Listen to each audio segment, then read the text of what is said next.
right. Hello, everyone. Welcome to the Wine Access Experience on Facebook. Thrilled to be here today. My name is Vanessa Conlon. I'm the head of wine at Wine Access. And today I have another Wine Access team member, Robert Emery, Vice President of wine with me. And for the first time in doing these experiences, we're actually international. So today we're speaking with Pierre Courdurié from Croix de Labrie in Saint-Emilion. So very excited. This is a bit of a different time than works out for us because now I get to drink earlier in the day. It's 11 a.m. here, which is a little earlier than I'm usually drinking Bordeaux, but well, or at least that I admit it's happened. Well, but pandemic rules are like airport rules, right? You drink a little at lunch, working from home, relax a little.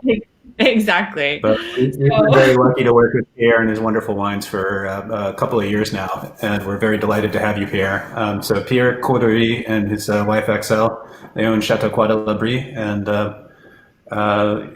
welcome, Pierre. Thank you for joining us. Thank you, guys. Yeah, Right. thank you you. very much for hosting. Well, for us, we can drink wine because it's 8 p.m. in Bordeaux. Perfect.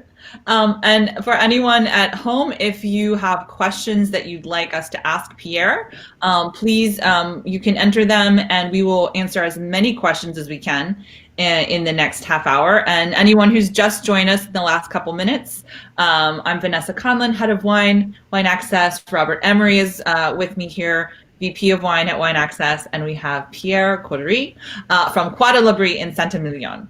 So Pierre, I'm curious, what drew you to the property and what made you want to buy that particular property? Wow, Croix de Labrie. In fact, if we go back in the history of the estate, it was one of the original garagist wines.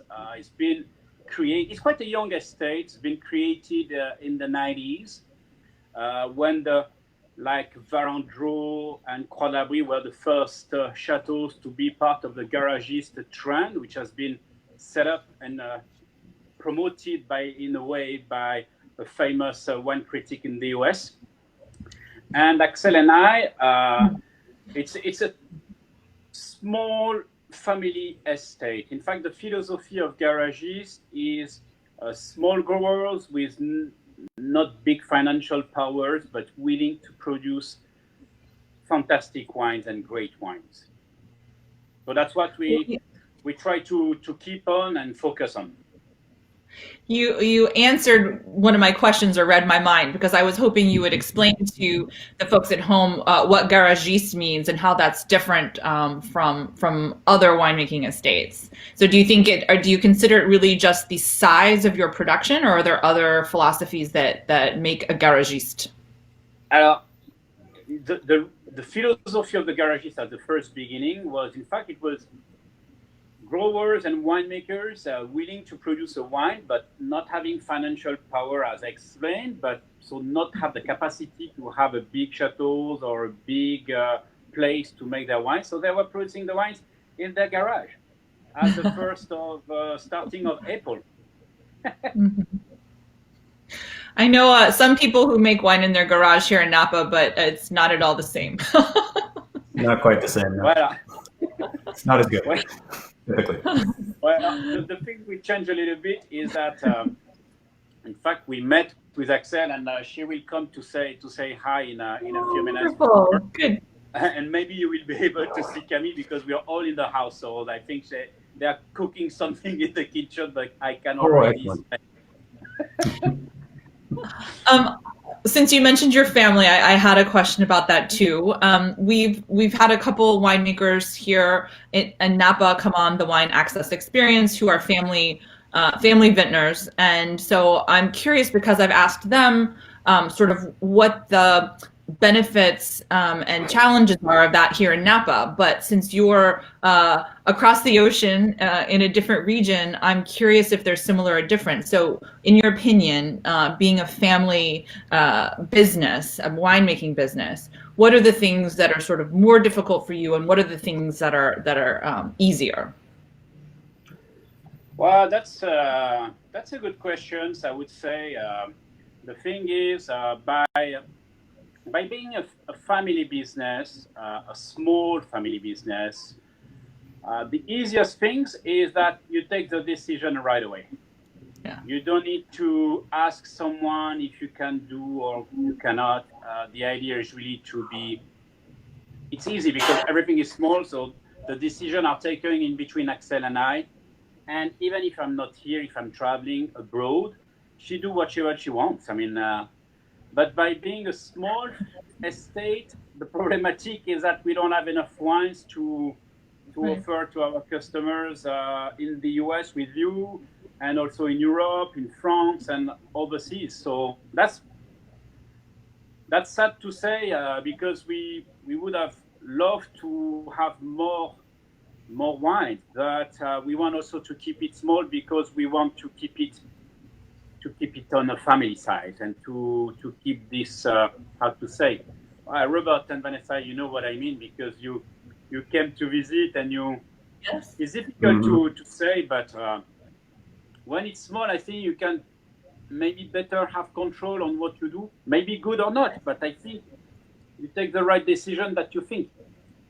Well, I've been lucky enough to come a couple of times now, and it's a beautiful property. But I had a question about that as well, because unlike some other Bordeaux properties, rather than making just like focusing on one wine or two or three wines, like you have 5 wines in your lineup.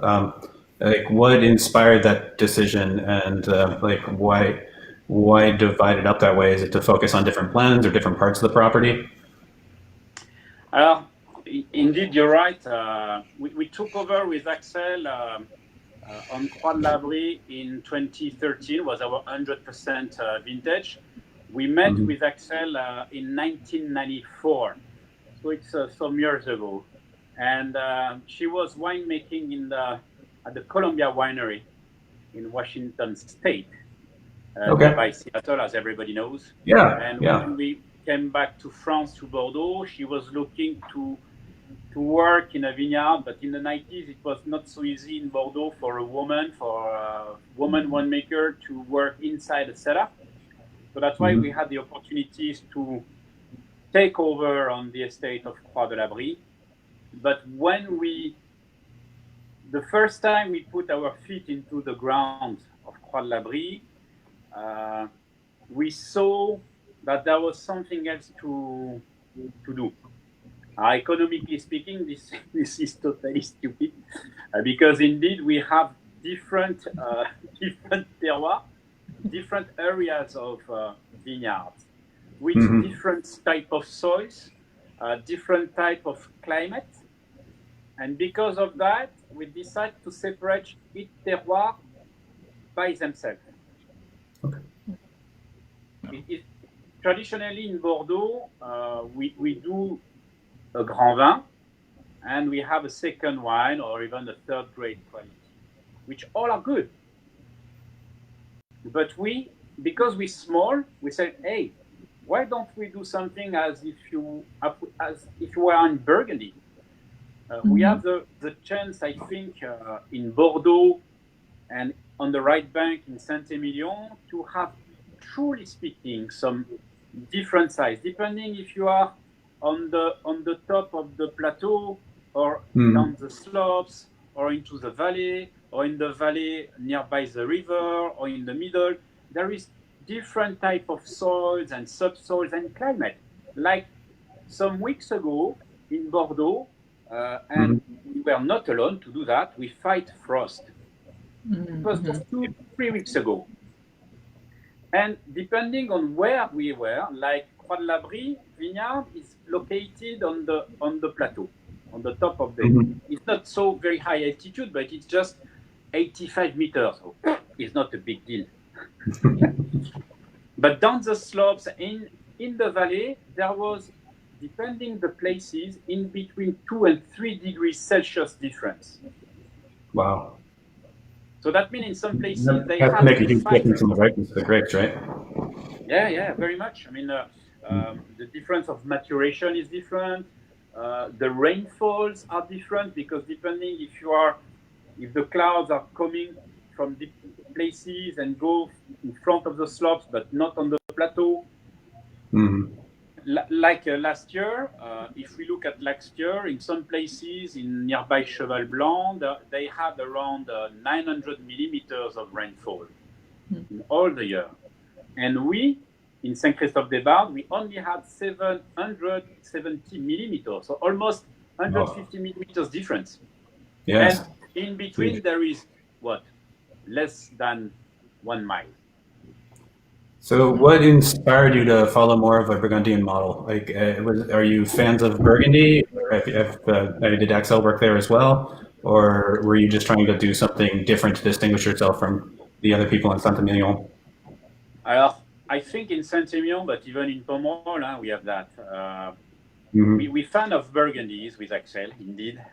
We like the way they work, having small estates. We have friends in Burgundy, so that's why we also love this region. But we love, in fact, all wine region. We are not jealous of anybody. We have friends in Italy, in Napa Valley, in Oregon, even in Australia, in New Zealand. So we are very open-minded because maybe we traveled, but truly speaking, it was mainly a technical approach and a philosophy approach of making a wine.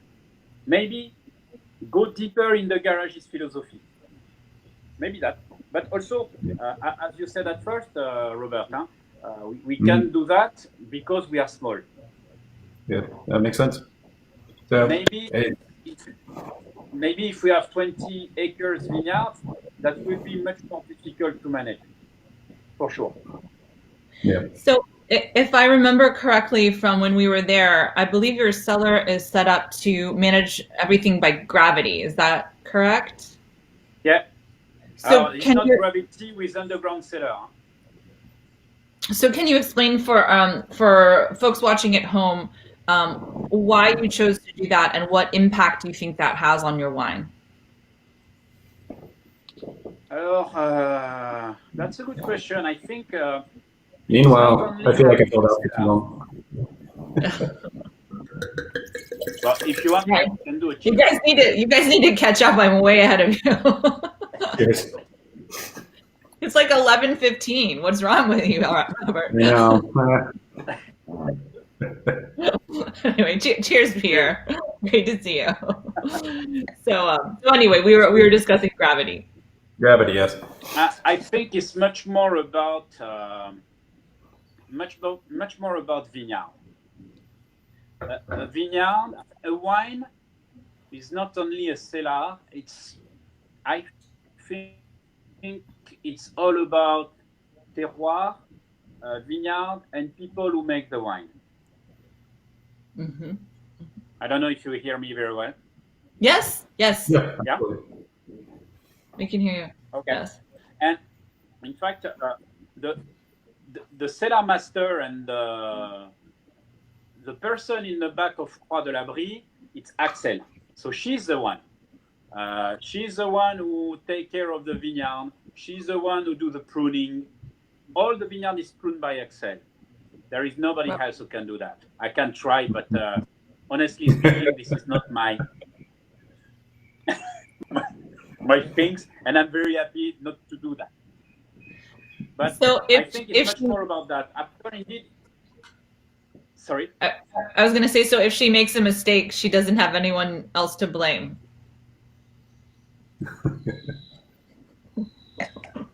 Then, yes, I can blame because I can say it's good or not. Got it. We do have a question from someone at home who's asking, John is asking, is there any tourism in Bordeaux right now?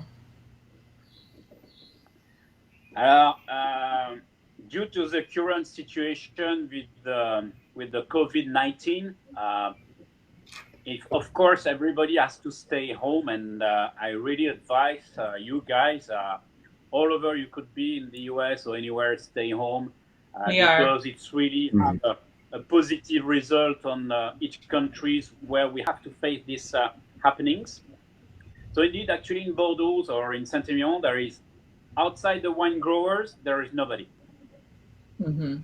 It's the same. It's the same here in Napa. Yeah. Yeah. And we have the 2016 vintage in front of us, but John at home is also asking a vintage question. So he wants to know, on a Saturday night, which vintage of Croix de Labrie do you open? Actually, I'm drinking 2017.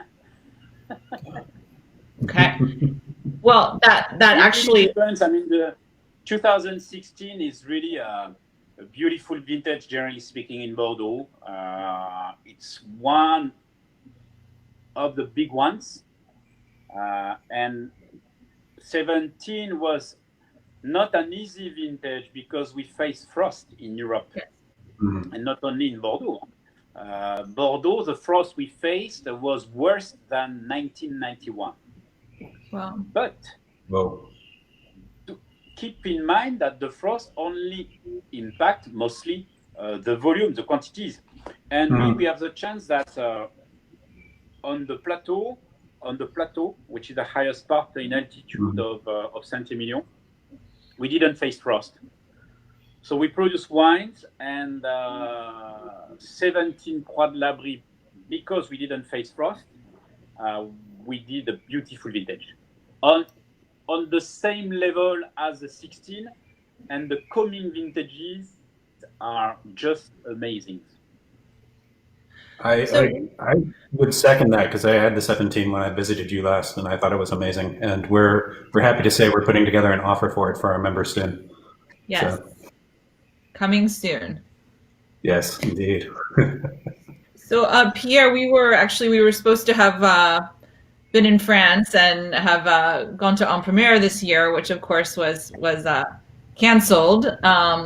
So I'm curious, without En Première, how are the chateaus planning on introducing this vintage to the trade? Alors, that's a good question. It depends. The things, by being also a small size estate, garages philosophy, not keen on keep on the same road that everybody. People can stay home, so UPS is still working, or DHL or TNT or whatever. So what we done, usually we used to welcome people from abroad or even France to taste our wines during the En Première week. Mm-hmm. So because people cannot travel, so we decide to send our wines to the journalists and to the people who wants to taste, to discover the vintage, because 2019 is a big one. And is that a decision to ship the wine is to the journalist? Is that something that you decided individually, or are all the chateau going to ship their samples of the 19 vintage? I know that some chateaus are not ready to ship the wines abroad or to the journalists. Sometimes we, the journalists, we ask them, do you want to take the wines? I mean, you cannot travel, but we can still send it to you so that you can discover the vintages. And it's not because we are far away. I mean, tonight we are doing a video all together, and you are on the West Coast, and I am in Bordeaux, Saint-Emilion. So. Got it. So what is your Yes, we send the wines. You'll send the wines. Well, I'm accepting deliveries, so whenever you want to. Happy to taste them. No problem. I can manage that. I will do it this time. So you mentioned that that you can smell the. I send you an email. Oh, okay, perfect. Did you can smell the aromas from the kitchen of what's being cooked right now. What is your favorite thing to pair with Santa Mignon? Wow, that's a good question. Phew. I think our wines match well. First, a wine has to be shared with friends and family. That's the first thing to share with me. After, it depends what you like. I know some people prefer to match it with duck or beef. Or me, I am very humble with that. I think it goes very well with the meat, but also you can try to do a fish, but quite fatty fish, quite heavy fish, uh, with a red sauce of wine, and it works superbly. Or even a single omelette, and if you have the chance to have truffle, woohoo, it's paradise. I A risotto, risotto. I actually I agree with you. I risotto think with that, asparagus. It's the season of the asparagus, so oh yes. I think it's a wine that's much more versatile than some people think. They think I believe some people think it has to be like a big, piece of, red meat or something to pair with it. But I think to your point, it actually can go very nicely with lighter things. Absolutely. well, you know what? I have a friend in Quebec, and recently he sent me a picture. He was drinking with his wife and children. They are above 21. So they were enjoying Croix de Labrie with a pizza. Oh my. Yeah, You I know? believe it. I was just talking to a gentleman I work with named AJ, and he was going to have pizza this morning with his Bordeaux. So there you go. Great mind. It makes sense though. There's like the tannin to like work with the cheese, and it has a beautiful acidity to kind of cut through it all, and it would be a beautiful pairing. I'll have to try that So, sometime. Robert, It's always, I think, a tricky question. well, and it depends on what you like. But anyway, I find it quite versatile. But Robert, I think you had a question about Michel Rowland that you wanted to ask Pierre. Yeah, definitely. I was curious because you work with both Michel Rowland and Hubert de Bouillard from Chateau Angelou, the owner of Chateau Angelou. How did you connect with the Yeah. both of them, and what influence have they had on your wine and your winemaking? Alors, the team of Michel Rowland, they are Hmm. consulting Croix de Labrie since the beginning of Croix de Labrie. Okay. So when we took over on the estate, Axel and I, we trust Hmm. people, and we trust people, and we don't want, and we will never do, cut the line. They have the history of the estate, and they know the background of that, and they have this type of visions, which is very, I think, helpful for Axel and I. And we decide also to work and with Hubert de Bois from he's the owner of Angelus. Well, it's also a question of I think it's like wine. It's like meeting people. Have the experience. We are 100% organic certified, and we run also the estate on biodynamic. And Axel was looking to get much more precision and details on the way to handle the vineyard, And Hubert has this. It's very difficult to find a word. He has this touch, or not touch, this Instinct? this vision in the vineyard, this advice on. So it's kind of balancedness on everything. But we do the wine. We take our own decision. When we do the winemaking, we do whatever we want. and neither Michel Rowland team or Hubert de Bois said nothing against what we think we should do, but they gave us some good advice. It's like if you have a grandpa giving you advice Yeah. and say, okay, maybe you should do this, but you want to do it or you're not. After it's your own philosophy, But I think it's a good Almost balance like between. a mentor, like guiding you, like trying to give you advice, letting you make your own mistakes. Yeah, and Or your own triumphs, for that matter. I think, well, it's a good team. It's a team, but since we work with Hubert, I think we have gained in detail in the wine. Excellent. And so what's next for you and Croix de Labrie? Do you have any plans to make any changes in the vineyards, in the winery? What do you think about at night? At night, I don't know. Change the Your winery. children watching, keep that in mind. No. Change the winery, it's impossible because it's quite small. And in Saint-Emilion, as you know, guys, the village is classified by the UNESCO. So by the time you touch something in your house, everything is protected. Now the size of the vineyard is, for Axel and I, it's good. It's a good size. We don't want to extend the size of the vineyard because we want really to keep focus on what we can feel and touch. Now, the things we're focusing the most, it's just about quality.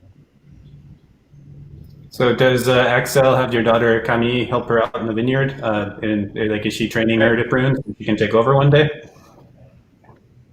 Camille, yes, indeed, and she was with me 2 weeks ago at 4 o'clock in the morning to help me to light on the candles during the frost.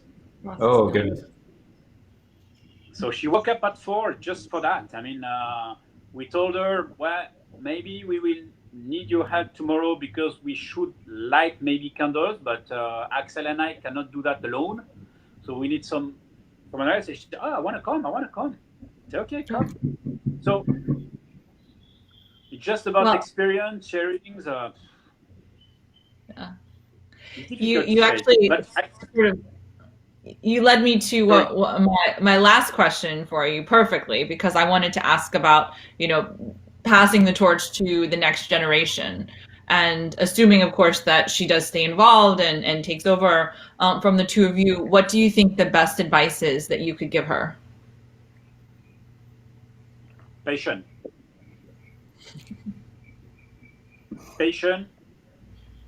working on detail, being curious, and experience. It's all about that. Oh. Wonderful. I think making wine is like making cuisine. It's like the chef. All the grand chefs in the world, they gave their savoir-faire to their team so that they can transmit this savoir-faire to the other teams. And I think with Camille, she's just 12 years old, so you will see her later, but she's just 12. Some years ago, she wanted to be a dancer. I did too. Now she's one too. Now she's horse riding. She's quite good for that, on jumping. But she loves what we are doing, especially at that time of the year. We all have to stay home. She has a chance to be with us, so she can come with us into the vineyard. So she sees what we are doing and what Axel is doing in the vineyard. So, all small details make the difference at the end of the day. It's all about that. But I think to get this is just giving the experience to your kids and to the young people. this energy of being very accurate and say, okay, I've done this, but can I do better? Or can we go better on this terroir? At the end of the day, in the wine, I think the terroir will have the answer. Well, Pierre, this has been so kind of you to spend some time with us. Yes. Thank you so much. Morning for us, evening for you, but thank goodness for the internet, because we can still share a glass of wine and talk about philosophy and winemaking and, you know, whatever sort of came to mind today. So thank you. We really look forward to visiting you again when we're able to come back to France. Yeah. But in the meantime, I'm going to enjoy that. I think Axel is around. Oh, good. Oh, good. We'd love to say hi.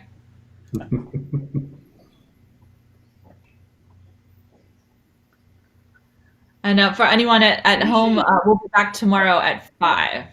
Hello. Wonderful to see you. Hello, everybody. Hello, Axel. So how are you doing? We're good. We're good. We're sorry we couldn't visit you this spring, but we'll be back soon as we As soon can. as we can.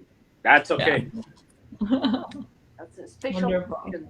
You have Yeah. this. That's good. Yes, we do. We drink this bottle tonight. I already Well, it's started. It's morning here, but we're drinking this bottle. So, well, cheers to you both. Thank you so much for joining us. And we'll look forward to sharing a glass in person on the other side of all this. And everyone at home watching the Wine Access Experience, thanks for joining us. We'll be back tomorrow, 5 p.m. Pacific with Maya Dalla Valle. So thank you both. Thank you so much, Pierre. Thank Here you, is Axel. Camille.